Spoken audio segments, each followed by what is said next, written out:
So when teaching new people how to identify birds, it's a big task. There's over 600 species in the United States, and trying to get down to the species level is, quite honestly, too difficult for a new person.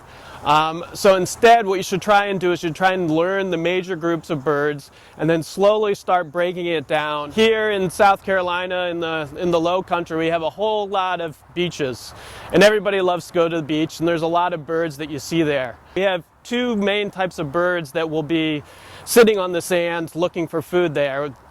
Some of them are the sandpipers and some of them are the plovers, and both of them are quite common birds around here. When you watch the bird and you see what they do, different birds just act different ways. And the sandpipers and plovers act quite differently. So the sandpipers typically walk around and they're always kind of pecking at the sand, looking for things.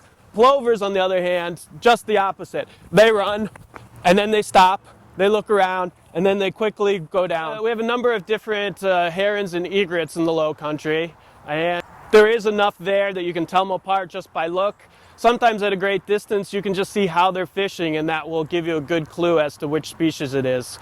The larger herons and egrets that we have, this would be the whites, the gray egret, which is all white, and then the kind of slate gray, bluish gray, great blue heron. Both of those are what we call ambush predators. They'll just sit motionlessly with this is their head, by the way, and then they sit and wait, and then when they see a fish, then they strike. And they pretty much exclusively feed using that behavior only. Some of the smaller herons and egrets will do a little bit of that, but we'll do other things as well. The snowy egret is a very active fisher, especially inside the shallow waters. It will go and it'll see a school of fish, and then it'll flap and move from one area to another, and then it'll kind of jump in the air, and then it'll quickly turn back and grab that fish. Then one of our other common herons around here is the tricolored heron, and he will sometimes do the same fishing behaviors as the snowy egret, but he has some other fishing behaviors of his own.